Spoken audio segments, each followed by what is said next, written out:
Hello, my name is Chris Reeves. I'm a member of the Whiting Pro team, and today I'm going to tie an Irish Mayfly pattern. Starting off with a size 12 fully mill all-purpose medium hook. I'm going to cover the hook shank with thread. You'll notice I'm a left-hander, so those of you who are right-handed, all you have to do is mirror image what I'm doing. For the tail I'm going to use some cock pheasant centre tail fibres. I need about 4 of these, and try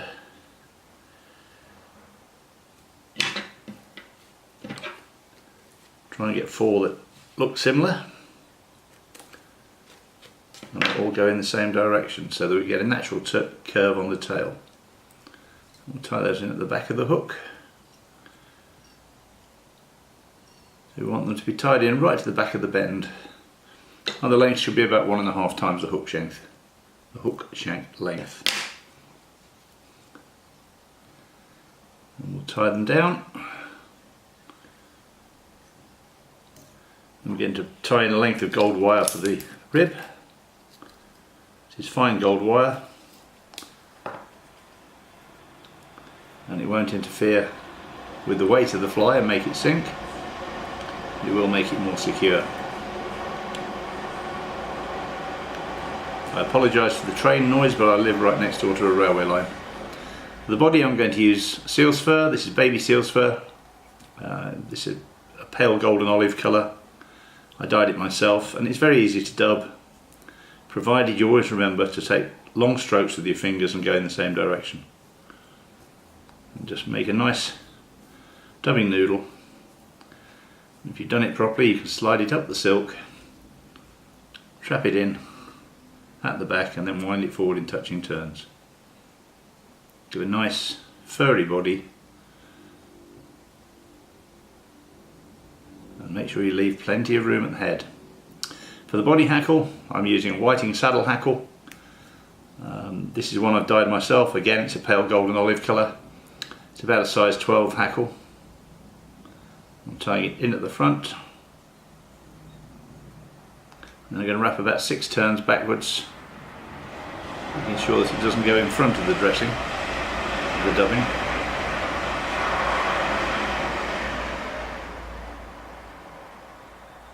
When I get to the back there, I should bring the wire forward, trapping the hackle 1 full turn, and then as I come forward I'll wiggle the wire to make sure I don't trap any fibres. And I'm going to get about 5 or 6 turns of the wire in as well. Try and get the wire spacing even. Doesn't make a lot of difference to the actual fly, but it looks a lot nicer, and aesthetics matter to me.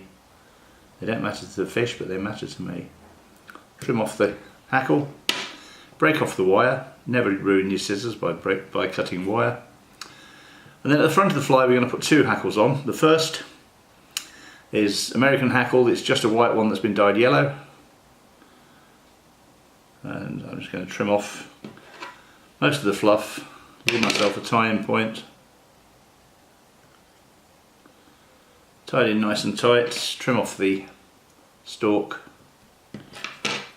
and then very carefully just wrap 1 turn of hackle.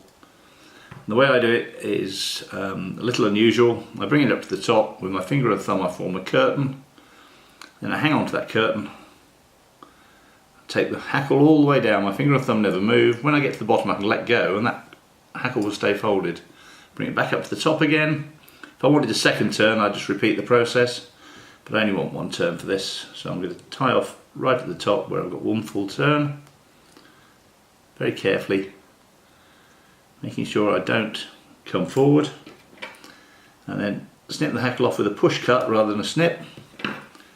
That hackle's standing up at 90 degrees, which is not quite what I want, so I'm just going to put a couple of turns over the roots of it and just knock it back a little bit. It's better. And then for the front, I'm going to use a black laced hen.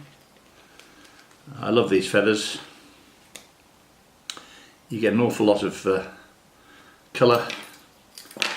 You get the variation the same as you would with a French partridge, because you've got the different colours of the fibres. I'm going to tie this one in by the tip, so I'm going to come back down about that far down the feather. Trim off the tip. Trim off the tip, come on, cut. There we go. And tie that in. Again, nice and tightly, working backwards. Trim off the excess.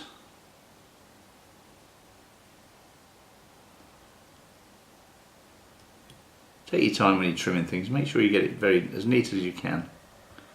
There's nothing worse than having bits sticking out at the end.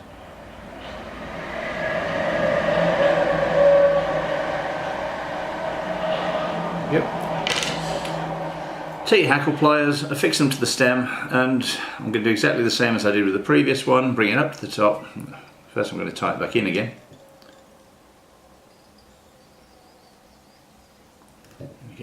Bring it back up to the top, sweep everything back. I'm going for 2 turns this time. So make sure everything's swept back. First turn goes on in front of the yellow fibre, and the next turn goes on in front of the previous one. So you should end up just behind the eye of the hook. Bring it back up to the top so we've got 2 complete turns. Tie it off. Remove the excess. And then it's just a question of folding everything back, making a nice neat head. I'm not a great believer in building a huge head, but that should be enough. However, I'm just a little closer. A little trick is just finger and thumbnail pinch, and you can move everything back about the distance of 2 turns of thread. There we go. Now we're going to put a nice neat whip finish in, just 3 turns. 1, 2, 3. And trim off the thread. And there's the finished Irish Mayfly. And I think you'll agree it's a very attractive pattern, a very easy pattern, and a very effective pattern.